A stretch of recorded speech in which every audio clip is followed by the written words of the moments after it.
রাজকন্যার বিয়ে দেবেন। পণ্ডিতগণ বেরিয়ে পড়লেন সেই আকাট মূর্খের খোঁজে। পথে প্রান্তরে ঢু মারতে মারতে পণ্ডিতদের নজরে পড়ল একটি যুবক গাছের ডাল কাটছে। কাটতেই পারে, কিন্তু পণ্ডিতরা আচমকা লক্ষ্য করলেন যুবকটি যে ডালটিতে বসে রয়েছে সেটাই কাটছে। পণ্ডিতদের তখন আনন্দ আর ধরে না, চিৎকার করে বললেন, পেয়ে গেছি, পেয়ে গেছি! রাজকন্যাকে জব্দ করার এমন বোকা মূর্খ পাত্র ভূভারতের কোথাও আর মিলবে না। সবিনয়ে যুবককে গাছ থেকে নামিয়ে এনে নিয়ে চললেন রাজ দরবারে। গল্পটার উল্লেখ করা গাছের ডাল কাটার প্রসঙ্গে। এখন গনগনে গ্রীষ্ম, রাস্তায় বেরোলেই আগুনের হলকা, দহন জ্বালায় পুড়ছে গোটা শরীর, নিস্তার নেই ঘরে বাইরে কোথাও। গ্রীষ্মের এমন আকস্মিক উষ্ণতা বৃদ্ধিকে মোটেও ভালো চোখে দেখছেন না আবহাওয়া বিজ্ঞানীরা।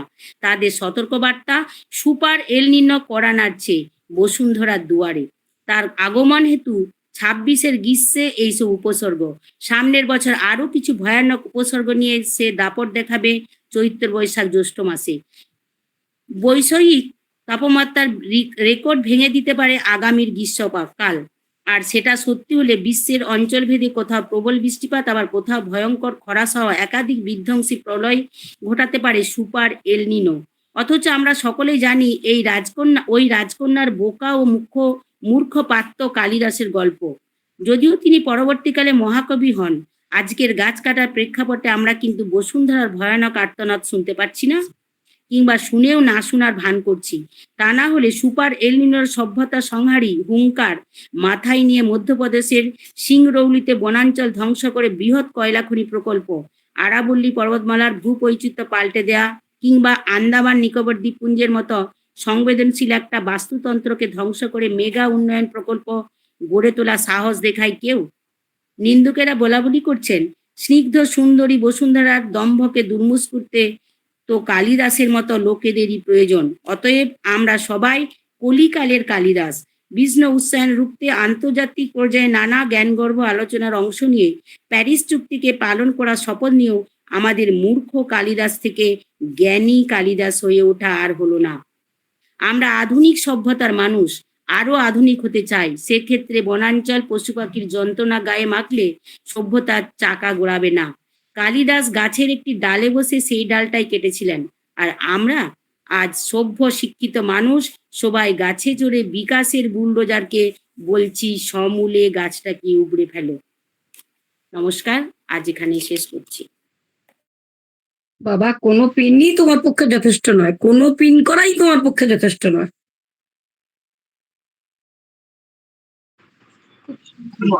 ধন্যবাদ। পরিবেশের খবরগুলো বেশ ভালো। পরিবেশ সম্বন্ধে মানুষ সচেতন হচ্ছে না, এটা একটা খুব মানে আতঙ্কের ব্যাপার। পরিবেশ সম্বন্ধে সচেতন হওয়া সবারই উচিত, বিশেষ করে জল। খুব ভালো। আমরা তো একে অপরের উপর দোষ চাপিয়েই বেড়াই, সরকার কিছু করছে না, ও কিছু করছে না, কিন্তু আমিই তো করছি না। সর্দি ভাই পড়। আমি না আজকে একটা অপরাজিতা গাছ লাগিয়েছি, জানো? একটি গাছ প্রাণ। না, মনে নেই, তোমার কথাটা শুনে আমি লাগিয়েছি, সেটা মনে পড়লো আর কি। ঠিক আছে, নমস্কার। আজ 5 জুন, 21শে জ্যৈষ্ঠ। হসলা বার্তা থেকে সাপ্তাহিক নিউজ রিডিং প্র্যাকটিসের খবর পড়ছি, শ্যামলী বসু। হাজিরা হচ্ছে বায়োমেট্রিক। সরকারি কর্মীদের হাজিরা ফেস রেকগনিশন বায়োমেট্রিক পদ্ধতির মাধ্যমে হবে বলে রাজ্য সরকার জানিয়েছে। 15ই জুন থেকে এই পদ্ধতি বাধ্যতামূলক হচ্ছে বলে খবর। নবান্নের দপ্তরগুলির প্রধান ছাড়া বাকি সব কর্মী আধিকারিককে ঢোকা এবং বেরোনোর সময় এই পদ্ধতি মাধ্যমে হাজিরা দিতে হবে। বলা হয়েছে 10:15 থেকে 11টার মধ্যে হাজির হলে তা দেরি হবে বলে গণ্য হবে। বেলা 11টার পর হাজিরা দিলে তা অনুপস্থিত হিসেবে গণ্য করা হবে। ছুটির সময় বিকেল 5:15। একটি মাসে পরপর 3 দিন দেরি হলে বা নির্ধারিত সময়ের আগে অফিস ছাড়লে সংশ্লিষ্ট কর্মীর একটি ক্যাজুয়াল লিভ কাটা যাবে। বিগত সরকারের আমলে ফেস রেকগনিশন হাজিরা চালু হলেও তা এতদিন যথাযথভাবে কার্যকর হয়নি বলে সরকার সূত্রের দাবি। ভিসা শেষ হওয়ার আগে রেজিস্ট্রেশন এখন আবশ্যিক। অনুপ্রবেশকারী ও জনবিন্যাসে বদল ইস্যুতে ইতিমধ্যে কঠোর অবস্থান নিয়েছে মোদী সরকার। এবার 2025 সালের অভিবাসন ও বিদেশি বিধিতে সংশোধন করা হলো। সোমবার এই নয়া বিধি সংক্রান্ত বিজ্ঞপ্তি জারি হয়েছে স্বরাষ্ট্র মন্ত্রক। সেখানে বলা হচ্ছে 180 দিন বা তার কম মেয়াদের ভিসায় ভারতে আসা কোনো বিদেশি যদি এদেশে আরও বেশি দিন থাকতে চান, তাহলে ওই সময়সীমা শেষ হওয়ার আগেই তাকে রেজিস্ট্রেশন করতে হবে। পুরনো বিধিতে 180 দিনের মেয়াদ শেষের পরও রেজিস্ট্রেশনের জন্য বাড়তি 14 দিন সময় মিলত। নয়া বিধি অনুযায়ী তা আর মিলবে না। যারা 180 দিনের বেশি মেয়াদের ভিসায় ভারতে আসবেন তাদের ক্ষেত্রেও চালু করা হয়েছে একই নিয়ম। প্রতিবার 180 দিনের মধ্যে বাড়তি থাকার জন্য রেজিস্ট্রেশন করতে হবে এবং এসব ক্ষেত্রে উদ্ভূত পরিস্থিতি বিবেচনা করে তবেই রেজিস্ট্রেশন মঞ্জুর করা হবে। নবজাতক শিশুর ক্ষেত্রে মা বাবার মধ্যে কেউ একজন বা দুজনই বিদেশি হলে নয়া বিধিতে কিছুটা স্বস্তি দেওয়া হয়েছে। এরকম ক্ষেত্রে পুরনো বিধিতে বলা ছিল নতুন ভিসা মঞ্জুর বা দেশ ছাড়ার অনুমতির মতো পরিষেবার জন্য শিশু জন্মের 30 দিনের মধ্যে বৈদ্যুতিন রেজিস্ট্রেশন অফিসারকে অবগত করতে হবে। বৈদ্যুতিনভাবে রেজিস্ট্রেশন অফিসারকে অবগত করতে হবে। নয়া বিধি অনুযায়ী মা বাবার মধ্যে কেউ একজন ভারতীয় নাগরিক হলে এবং তারা নবজাতকের ভারতীয় নাগরিকত্ব বহাল রাখতে চাইলে পুরনো ওই নিয়ম আর প্রযোজ্য হবে না। গিগ ওয়ার্কারদের জন্য সামাজিক সুরক্ষা প্রকল্প আনছে আরবিআই। যে কোনো পণ্য অনলাইনে অর্ডার করা হলে যারা ঘরে গিয়ে পৌঁছে নেন, এই ডেলিভারি কর্মীকেই অর্থনীতির পরিষেবার গিগ ওয়ার্কারের আখ্যা দেওয়া হয় মূলত। এই দশকের শেষে দেশে গিগ ওয়ার্কারদের সংখ্যা 2.5 কোটি ছাড়িয়ে যাবে। অর্থাৎ অসংগঠিত ক্ষেত্রে শ্রম ও কর্মসংস্থান তাদের ভূমিকা ক্রমবর্ধমানই শুধু নয়, প্রায় ঝড়ের মতো বাড়ছে। সেই কারণে এবার গিগ কর্মীদের জন্য বিশেষ কিছু সামাজিক সুরক্ষা প্রকল্প আনতে উদ্যোগ নিয়েছে রিজার্ভ ব্যাংক। ডেলিভারি কর্মীদের সবথেকে প্রয়োজনীয় হলো বাহন, তাই স্কুটার ও মোটরবাইক কেনার ক্ষেত্রে লোন নেওয়ার বিশেষ সুবিধা দেওয়া হবে শ্রম মন্ত্রকের শ্রম পোর্টালে গিগ ওয়ার্কার হিসেবে যাদের নথিভুক্ত করা আছে সেই ব্যক্তিদের। সেক্ষেত্রে কম সুদে দীর্ঘ সময়ের ঋণ মঞ্জুর করবে ব্যাংক। পাশাপাশি পেনশন যোজনার অন্তর্ভুক্ত করার কথাও ভাবা হয়েছে। ইতিমধ্যে গিগ ওয়ার্কারদের নিয়ে নিজস্ব স্ট্যাটাস রিপোর্ট তৈরি করেছে রিজার্ভ ব্যাংক। পাশাপাশি অর্থ মন্ত্রককে এই নিয়ে বিশেষ নির্দেশিকা দেওয়া হয়েছে। ফলে পৃথক ডেটাবেস তৈরি করছে কেন্দ্রীয় সরকারও। শ্রম মন্ত্রকের শ্রম পোর্টালে 22 জুনের মধ্যে এই ডেটাবেস আপলোড করার লক্ষ্যমাত্রা নেওয়া হয়েছে। সম্প্রতি বণিক সভা ফিকি আয়োজিত আলোচনা সভায় শ্রম মন্ত্রকের এক আধিকারিক এই রূপরেখার ইঙ্গিত দিয়েছেন। অর্থমন্ত্রক সূত্রে জানা গিয়েছে, রিজার্ভ ব্যাংক যে রোড ম্যাপ তৈরি করতে চাইছে সেটি হলো ডেলিভারি কর্মীরা যাতে সরাসরি কয়েকটা সামাজিক সুরক্ষা প্রকল্পের মধ্যে অন্তর্ভুক্ত হয় এবং এই পেশাকে শ্রম মন্ত্রকের পোর্টালে স্বীকৃতি দিয়ে ব্যাংক ঋণের সুযোগ কাজে দেওয়ারও সিদ্ধান্ত হয়েছে। লোকসভার বিরোধী দলনেতা রাহুল গান্ধী কখনো গিগ কর্মী, কখনো অটো চালক, কখনো স্টেশনের কুলিদের সঙ্গে বৈঠক করেছেন, একসঙ্গে খাবার খাচ্ছেন অথবা তাদের সমস্যা শুনছেন। 3 দিনের দেরি, কেরলে বর্ষার প্রবেশ আগামীকাল। স্বাভাবিক সময়ের দিন 3 পর আগামীকাল বৃহস্পতিবার কেরলে দক্ষিণ পশ্চিম মৌসুমী বায়ু বা বর্ষার প্রবেশ ঘটবে। মঙ্গলবার ঘোষণা করে দিল আবহাওয়া দপ্তর। বর্ষা একই সঙ্গে প্রবেশ করবে তামিলনাড়ুর কিছু অংশেও। আগামী কয়েকদিন কেরলের কিছু জায়গায় ভারী থেকে অতি ভারী এবং তামিলনাড়ুর কিছু অংশে ভারী বৃষ্টির পূর্বাভাস দেওয়া হয়েছে। উত্তর পূর্ব ভারত সহ দেশের অন্যান্য অংশে বর্ষার প্রবেশ ঠিক কবে সে ব্যাপারে আবহাওয়া দপ্তর এদিন কিছু জানাননি। উত্তর পূর্ব ভারত হয়ে সাধারণত উত্তরবঙ্গ দিয়ে এ রাজ্যে প্রথমে বর্ষা ঢোকে। মৌসুমী বায়ুর একটা অংশ এখনো পর্যন্ত উত্তর পূর্ব বঙ্গোপসাগরের ওপর দিয়ে মায়ানমার পর্যন্ত পৌঁছেছে। এই অংশটি আরও উঠে এসে উত্তর পূর্ব ভারতে ঢুকবে। বিশ্ব আবহাওয়া সংস্থা জানিয়েছে, জুন থেকে আগস্ট মাসের মধ্যে প্রশান্ত মহাসাগরে এল নিনো পরিস্থিতির সৃষ্টির সম্ভাবনা 80%। আগামী নভেম্বর পর্যন্ত অন্তত এল নিনো থাকতে পারে। এবার সৃষ্টি হতে পারে শক্তিশালী এল নিনো। শেষবার এল নিনো সৃষ্টি হয়েছিল 2015 থেকে 16 সালে। তাতে দেশে বৃষ্টির পরিমাণ কম হয়। ভারত মহাসাগরের দুই প্রান্তে জলের তাপমাত্রার পার্থক্য ছিল ডাইপোল পরিস্থিতি ইতিবাচক পজিটিভ থাকার কারণে সেই সময় এল নিনোর প্রভাব কিছুটা প্রশমিত হয়েছিল বলে মনে করেন আবহাওয়াবিদরা। এবার উইপোল এখনো পর্যন্ত নিউট্রাল, সেটা পরে পজিটিভ হওয়ার আশঙ্কা আছে, তবে সেপ্টেম্বর পর্যন্ত বর্ষা মরশুমে কখন সেটা হবে জানা নেই। এল নিনোর জন্য এবার দেশে সামগ্রিকভাবে বর্ষাকালীন বৃষ্টি স্বাভাবিকের চেয়ে অনেকটা কম হওয়ার আশঙ্কার কথাই ইতিমধ্যেই জানিয়েছে আবহাওয়া দপ্তর। 300 কেজি মাছ নিয়ে বিশ্বকাপে হালান্ডরা। দীর্ঘ 28 বছরের অপেক্ষার অবসান ঘটিয়ে ফের বিশ্বকাপের মূল পর্বে নরওয়ে। ইতিমধ্যেই আমেরিকায় পৌঁছে গিয়েছেন আর্লিং হালান্ডরা, কিন্তু নরওয়ে দল শিরোনামে উঠে এসেছে অন্য কারণে। প্রায় 300 কেজি কাঁচা মাছ এবং 116 কেজি ব্রাউন চিজ সঙ্গে নিয়ে আমেরিকায় পৌঁছচ্ছেন মার্টিন ওডেগার্ডরা। বিশ্বকাপে ফুটবলাররা যাতে নিজেদের সেরাটা দিতে পারেন তার জন্য খাবারকে গুরুত্ব দিচ্ছে নরওয়ে। দলের সঙ্গে পাঠানো হয়েছে 2 বিখ্যাত শেফ অ্যারন এসপ্যাল্যান্ড ও এইরিক তুপতেকে। তাদের বিশ্বাস হালান্ডের জন্য উপযুক্ত খাবার তৈরি করতে হলে প্রয়োজন সেরা উপকরণ। এই কারণে নরওয়ে থেকে নিয়ে যাওয়া হয়েছে মাছ, চিজ সহ নানা খাদ্য সামগ্রী।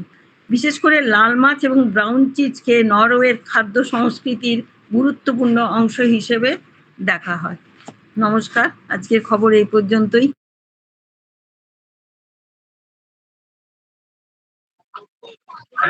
বাহ, মাছের খবরগুলো ভালো লাগলো। বিশ্বকাপ চলেই এলো প্রায়, আর কদিন মাত্র। সব বিশ্বকাপের খবর আমরা শুনতে থাকবো।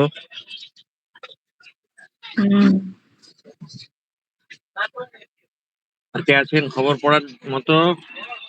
কৃষ্ণা বরাট ম্যাডাম পড়বেন? পড়বো। পড়ুন তাহলে।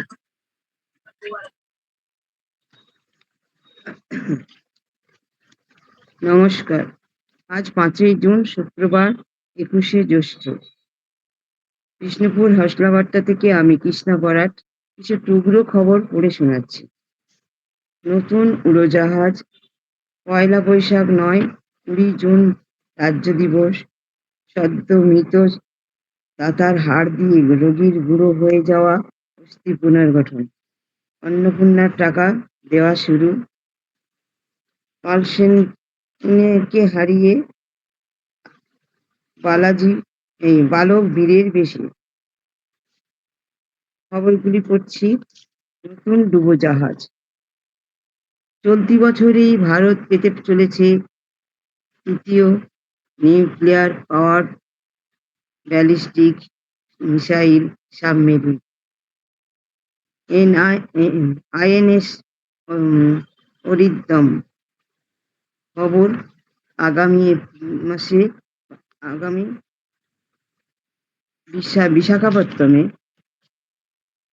বিশাখাপত্তমের জাহাজ নির্মাণ কেন্দ্রে আইএনএস অরিন্দমকে তৈরি করেছে বেসরকারি সংস্থা এল&টি।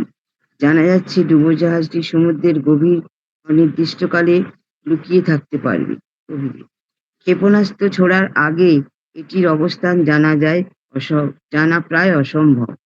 750 কিলোমিটার পাল্লার K-15 ও 3000 কিমির বেশি রেঞ্জের K-4 মিসাইল বহনেও সক্ষম আইএনএস অরিন্দম। 1 বৈশাখ নয় রাজ্য দিবস 20 জুন। রাজ্য দিবস নিয়ে অতীতে তৃণমূল সরকারের আমলে রাজনৈতিক টানাপোড়েন কিছু কম হয়নি। দ্বন্দ্ব হয়েছিল রাজভবন, অধুনা লোকভবন যেটা, এবং নবান্নের মধ্যে। দ্বন্দ্ব উস্কে দিয়ে 1 বৈশাখকে রাজ্য দিবস হিসেবে ঘোষণা করেছিল বিগত সরকার। বুধবার মুখ্যমন্ত্রী শুভেন্দু অধিকারী নেতৃত্বাধীন নতুন মন্ত্রিসভা সিদ্ধান্ত নিয়েছে, সরকারিভাবে রাজ্য দিবস পালিত হবে 20 জুন।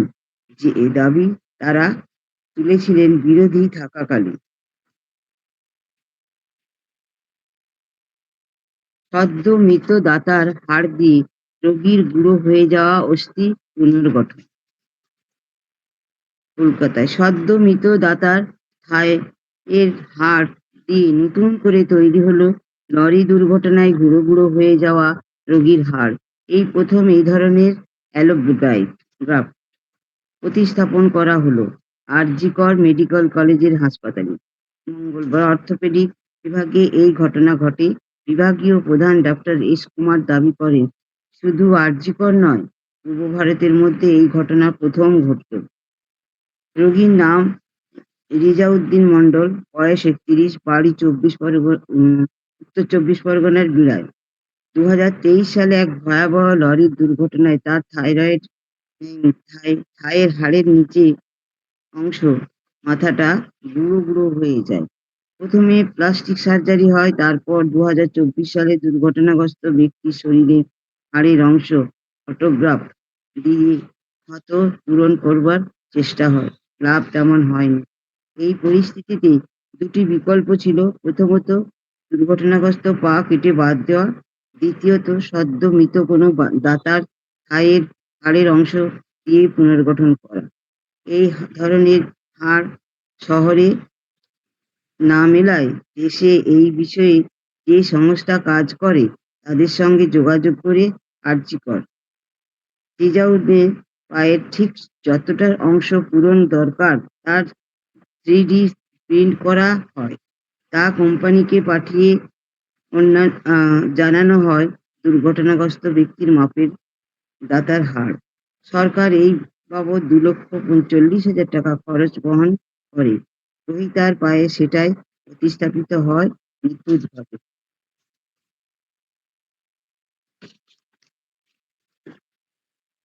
অন্নপূর্ণার টাকা শুরু।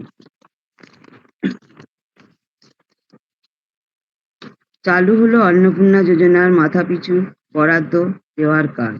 বুধবার নবান্ন সভাঘরে আনুষ্ঠানিকভাবে উপভোক্তাদের ব্যাংক অ্যাকাউন্টে মাথাপিছু মাসিক ৩,০০০ টাকা করে পাঠানোর কাজ শুরু করেন মুখ্যমন্ত্রী শুভেন্দু অধিকারী।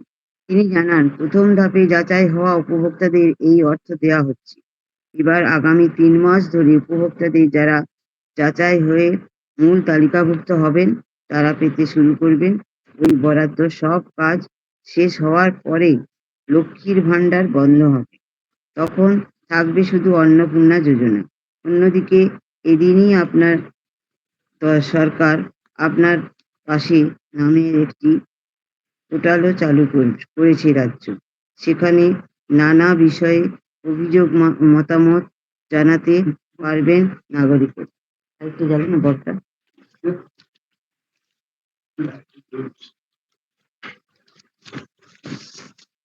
কার্লসেনকে হারিয়ে নজির প্রজ্ঞার। নরওয়ে দাবার দ্বিতীয়বার 5 বারের বিশ্ব চ্যাম্পিয়নকে হারালেন ভারতের গ্র্যান্ডমাস্টার। স্পর্শ করলেন আনন্দের কৃতিত্ব। 2007 সালে আনন্দের এই কৃতিত্ব পেয়েছিল। বালক বীরের বেশি।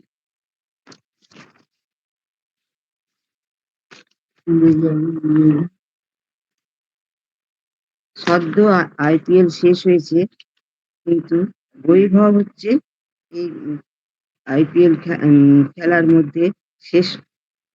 বৈভব সূর্যবংশী একেবারে সার্থক নাম, সত্যিই সূর্য। নব রবি কিরণে রবি রঙিন করে তুলেছে ক্রিকেট দুনিয়াকে।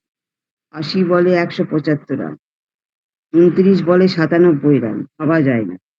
এই ছোট্ট বয়সে এমন বিরল কৃতিত্ব কল্পনারও অতীত। এই কিশোর সম্পর্কে কোনো প্রশংসায় যথেষ্ট নয়। শুধু একটা কথাই মনে হচ্ছে, রবি ঠাকুরের বিখ্যাত সেই লাইন, বালক বীরের বেশে তুমি করলে বিশ্ব জয়, আজ একেবারে বাস্তবের মাটিতে। আবহাওয়ার খবর। আজ বাঁকুড়ার সর্বোচ্চ তাপমাত্রা 39 ডিগ্রি আর সর্বনিম্ন 28 ডিগ্রি। পুরুলিয়া 40 ডিগ্রি, সর্বোচ্চ 40 ডিগ্রি এবং সর্বনিম্ন 27 ডিগ্রি। খবর পড়া আমি এখানেই শেষ করছি। নমস্কার।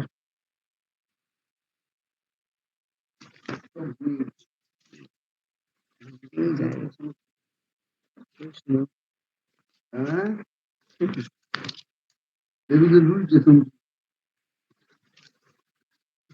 7:30।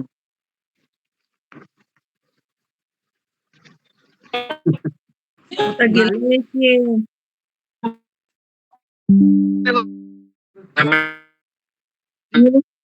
কিছু শোনা গেল? কৃষ্ণা ম্যাম মিউট করো, মিউট হ্যাঁ করো। মিউট করছি, কিন্তু আমার খবরটা শোনা গেল তো? হ্যাঁ হ্যাঁ হ্যাঁ, শোনা গেছে, ভালো শোনা গেছে, ভালো। Thank you.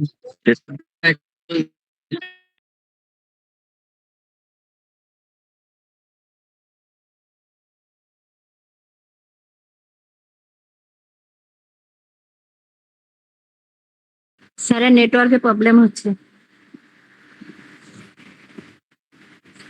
লিফট করে গেছে।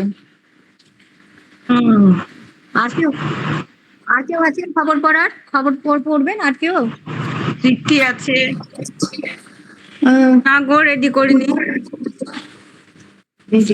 আচ্ছা, আর কেউ আছেন খবর পড়বেন, সংবাদ পড়বেন? মনে হচ্ছে আর কেউ নেই, তাই তো? স্যারও লিফট করে গেছেন। তাহলে সামিলতি শুরু হোক নাকি? আর তো কেউ নেই মনে হচ্ছে। না, মনে তো হচ্ছে আর কেউ নেই। আর